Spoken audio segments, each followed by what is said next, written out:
ব্যাপার? এত সাইজে গুজে তুমি কই যেতেছো? প্রেম করবার যেতেছি। প্রেম করতে মানে? তুমি কার সাথে প্রেম করতে যাচ্ছ? কার লগে প্রেম করতে যাবো তোমার লগে এটা কয়ে যাবো আমি? হ্যাঁ অবশ্যই বলতে হবে। তোমার প্রেম করার শখ না আমি মিটাইতেছি।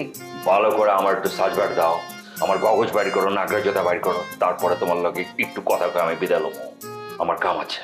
তোমার কি কাজ আছে সেটাই তো আমি জানতে চাই, সেটাই তো আমি বুঝতে চাই। আমি তো বুঝতে পারতেছি না যে তোমার হয়েছেটা কি। ইদানিং কিন্তু তোমার চালচলন আমার একদম ভালো লাগতেছে না।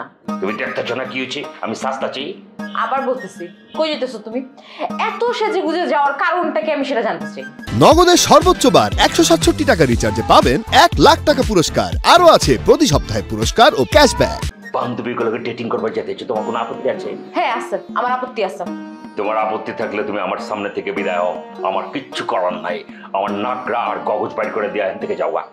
হ্যাঁ আমি বিদায় হইতেছি, কিন্তু তার আগে তুমি জামা কাপড় খুলবা। হোয়াট? কি ধরনের কথা বলছো? আমার জামা কাপড় খুলুম মানে কি বুঝিয়ে দিচ্ছ তুমি? আমি তোমাকে জামা কাপড় খুলতে বলছি, তুমি জামা কাপড় চেঞ্জ করবা, দরকার হলে তুমি যেমনি বলছো এমনি তুমি বাইরে যাবা, কিন্তু এইভাবে তুমি বের হইতে পারবা না। তোমার কোথাও যাইতে হবে না, তুমি ঘরেই থাকবে, এটা আমার নির্দেশ।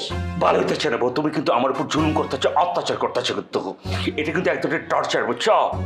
এটা কিন্তু আল্লাহ সহ্য করবো না, কিন্তু আমার ঘর থেকে বাইরে বের দেবো খুব ঠান্ডা মাথায়, কোনো আউকও করবো না। তুমি লুঙ্গি জামা চেঞ্জ করে ঘরের কাপড় পরে ঘরে শুয়ে থাকবা, নাহলে কিন্তু আমি সব টাইনে খুলে ফেলবো।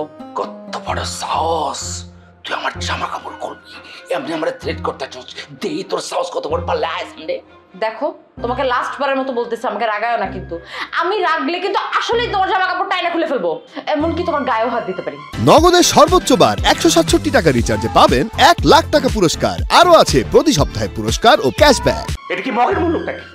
স্বামীর তুমি থ্রেট দিতেছ, আবার কইতেছ গায়ে হাত তুলবা, এই ধরনের টর্চার টাইপের কথা কইতেছ তুমি। এটা কিন্তু খুবই খারাপ হইতেছে, কিন্তু তুমি জানো না তুমি কারে কি কইতেছ। আমি যদি একবার টেম্পারমেন্ট লুজ করি না, তাহলে কলম আমার, আমি নিজে চিনি না। তুমি যদি আমার লগে এমনি ফাইজলামি করো না, আমি ডাইরেক্ট তোমার বাপের কাছে যাই, আমি কিন্তু কমপ্লেন করব তোমার নামে। কিন্তু এরকম দাঁড়ায় রয়েছো কেন মূর্তির মতো? যাও দেখি তোমার কত সাহস, আব্বাকে গিয়ে বলো, যাও। প্লিজ, একটা শিক্ষিত মানুষকে অপমান করার কোনো রাইটস তোমার নাই। এই তুমি কিসে শিক্ষিত? কোন জায়গা থেকে তুমি বিএ পাস করছো? সার্টিফিকেট দেখো। মূর্খ সূক্ষ্ম মহিলাগুলো কথা বলতে আমার ইচ্ছা করতেছে না।